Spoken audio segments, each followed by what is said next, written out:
he dies in I don't know if it was I think it was a plane crash, and he dies in a crash. And they go, and meaning Angelo and Johnny Koenig and Gene, and they take over his business.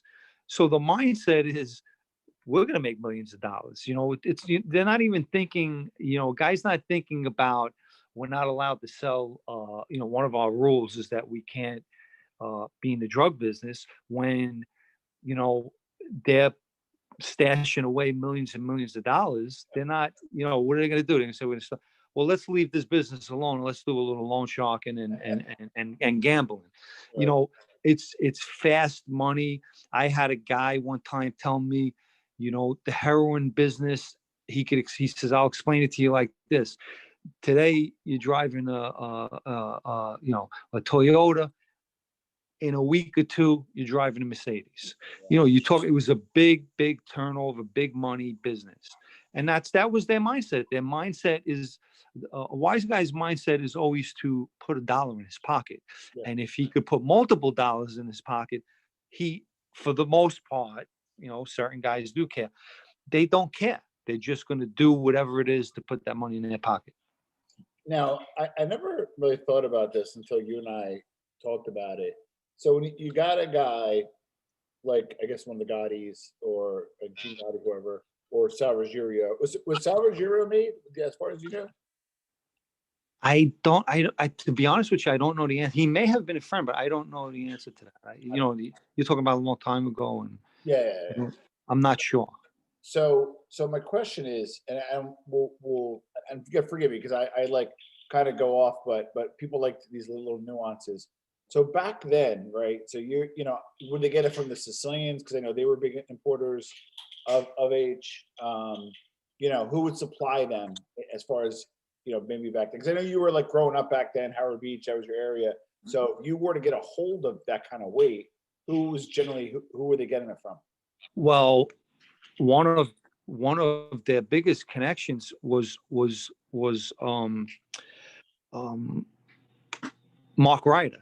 Mark Ryder. Yes. What Mark Ryder had the connection with the could even went to Nicky Barnes, like Maddie dealt with Nicky Barnes. Yeah. Mark Ryder dealt in that business. So, with him, he was also indicted on the case. With him, I don't believe they were getting it from the Sicilians. I don't believe that's where it was coming from with them. Yeah.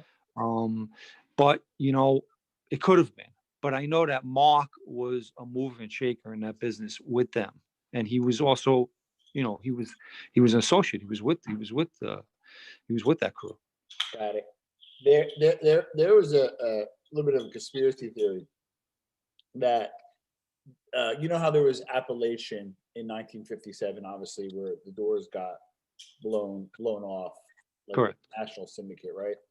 And I'm going way back, but prior to that, in Sicily, Joe Bonanno, a few other, Baby Galante, a few other the heavy hitters out of New York went to Sicily and had a big meeting with the Sicilian mob and kind of carved out and said, okay, you guys are going to import, we're going to do some distribution, all that kind of stuff.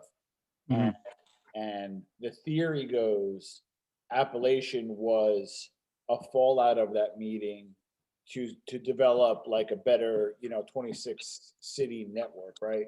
And some of the theory goes, and this goes, I think it was Claire Sterling's book, The Octopus, way back. It's all way back stuff, but I just want to get your opinion. Is the theory is that the reason why the American Mafia weren't allowed to deal in drugs, not just because of sentencing, but they worked out that it wasn't like the right racket to let the Sicilians do it. And then if you're a Sicilian mobster in the U.S., back in the day, you would pay tribute to the Italian American Mafia. What do you think of that? Is that probably like a little too far out there, or do you think there's some truth to that? I mean, it's not like they're going to put a tax on them, but I mean, if that were true, and obviously that was not my era, not my time. Yeah.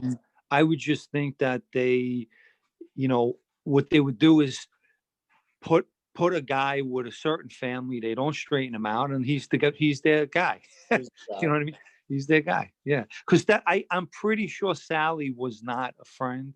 Yeah. You know, but it's similar to that. Is that, what do they?